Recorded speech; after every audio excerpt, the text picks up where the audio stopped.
이번 시간에 함께하게 된 알파동물 메디컬센터 원장 석성훈입니다. 반려동물과 함께 산다면 언제 어디서 발생할지 모르는 사고에 항상 대비해야 하는데요. 특히 야외 활동이 많은 요즘 같은 시기에 반려동물들의 외상사고가 많이 발생합니다. 이번 시간에는 우리 아이들이 자주 입는 외상에 대한 보호자님들의 궁금증을 풀어드리도록 하겠습니다. 요즘 우리 반려동물들과 함께 산책이나 운동들 많이 하시죠? 아이들을 데리고 반려동물 동반 캠핑장도 많이 다니실 텐데요. 기분 좋게 산책을 다녀오고 놀러도 다녀오면 좋겠지만 가끔 예기치 못한 사고가 발생하는 경우들이 종종 있습니다. 그중 하나가 개물림 사고인데요. 물려서 생기는 상처를 교상이라고 하죠. 야생동물이나 뱀에게 물리는 경우도 드물게 있기는 한데요. 일반적으로 대부분의 교상 사고는 다른 개에게 물리는 경우가 많습니다. 보통 교상을 입게 되면 내외부 조직이 찢겨지거나 박리되게 되는데요.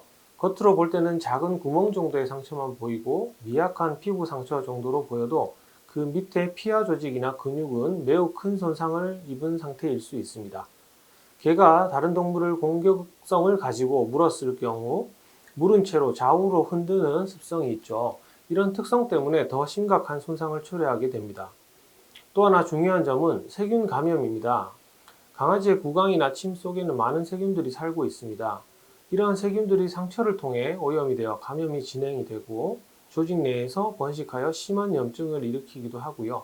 오래 방치할 경우 폐혈증으로 진행하여 사망하는 경우도 적지 않게 있습니다. 이러한 점들 때문에 아무리 작은 상처라고 하더라도 교상으로 인한 바이트 운드는 절대 가볍게 지나쳐서는 안 되는 것이죠. 손상 부위가 크지 않고 초기에 적절한 치료가 이루어진다면 큰 무리 없이 잘 치유가 될 수 있지만 어느 정도 손상 부위가 깊고 염증이 진행된다면 세균 배양과 항생제 감수성 테스트를 통해 정확한 감염 컨트롤이 필요할 수도 있습니다. 자, 이제 우리 반려동물들이 다른 개에게 물렸을 때 어떻게 대처해야 하는지에 대해서 말씀드릴게요. 보통 물림 사고가 발생하게 되면 순식간에 여러 군데를 물리는 경우가 대부분이고 일반적으로 털이 많아 정확한 교상 부위가 명확히 확인되지 않을 때가 많습니다.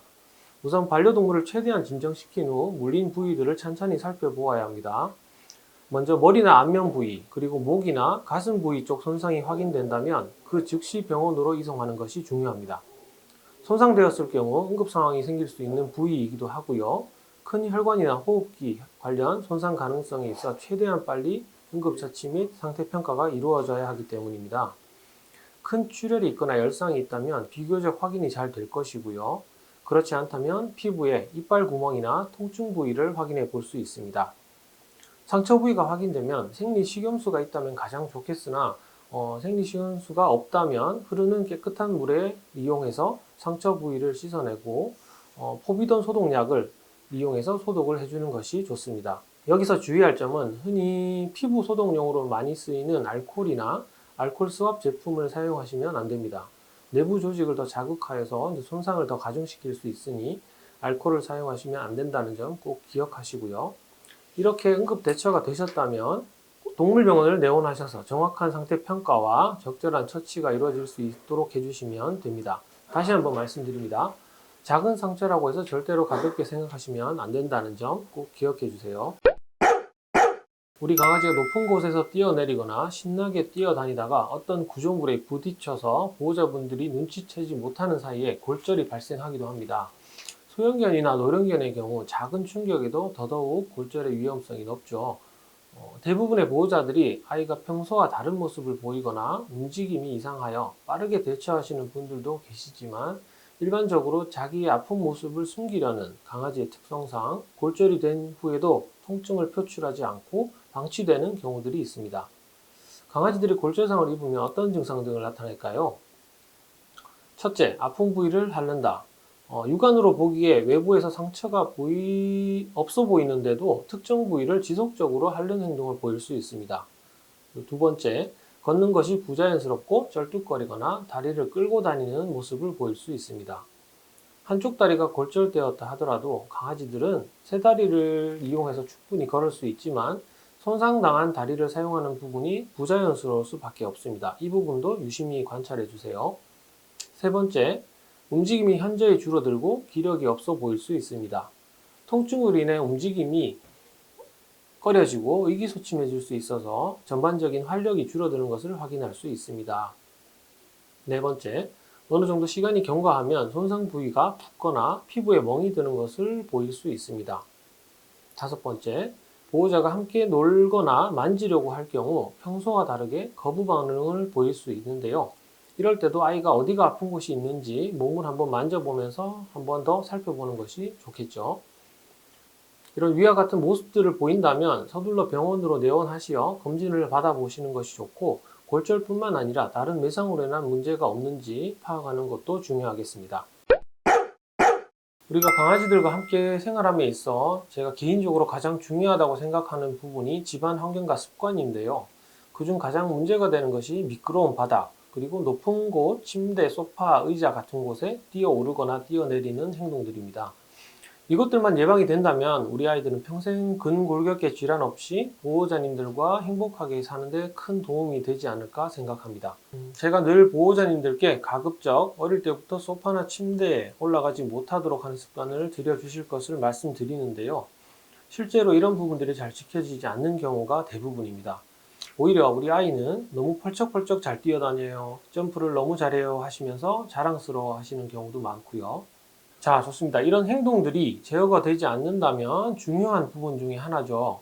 바닥을 미끄럽지 않게 조성해 주는 겁니다. 잘 뛰고 점프를 잘 하는데 바닥이 미끄러워서 접지르고, 퇴근하고 들어오시는 보호자님께 신나게 달려가다가 방향 전환을 하면서 또 미끄러져 넘어지고, 이런 크고 작은 충격들이 누적이 되어서 경관절 탈구, 발목 관절 인대 파열 등과 같은 앞다리 관절 손상, 그리고 고관절 탈구나 슬개골 탈구, 십자인대 파열과 같은 뒷다리 관절 질환, 심지어는 외상성 디스크 질환까지도 초래하는 경우를 굉장히 많이 보았습니다.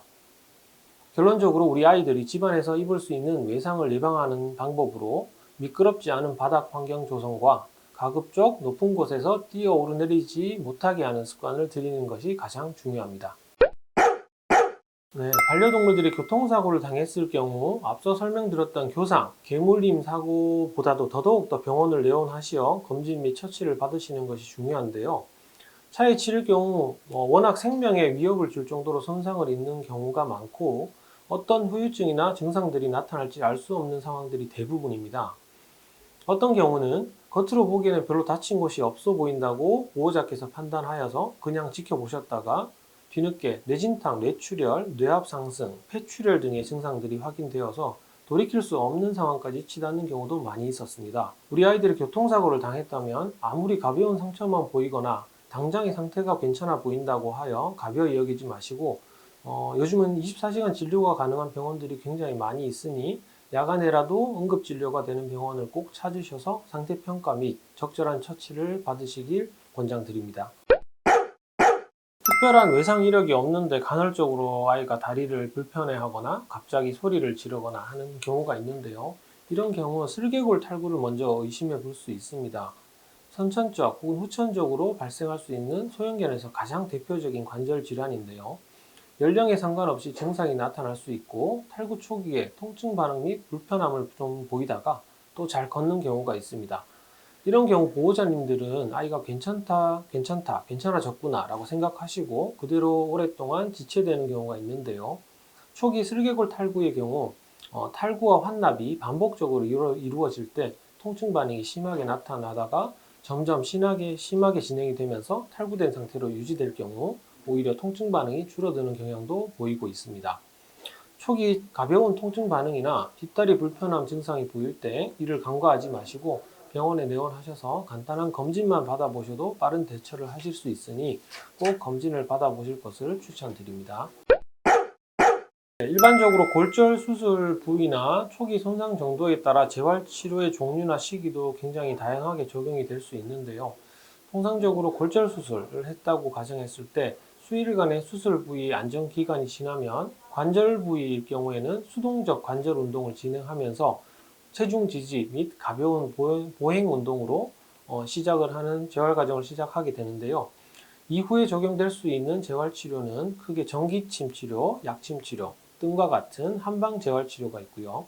레이저 치료, 고압산소 치료, 수중 재활 치료, 그리고 운동 물리 치료, 냉각 치료, 마사지, 재생 치료 등 아주 다양한 종류가 있습니다.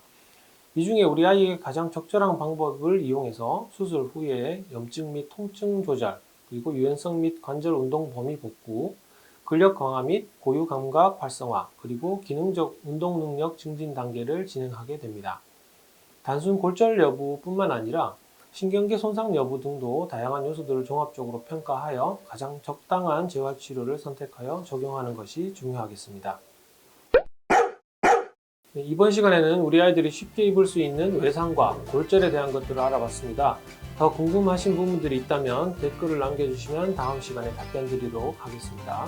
지금까지 반려동물에 대해 전부 알려주는 남자 알파동물 메디컬 센터 원장 석성훈이었습니다. 감사합니다.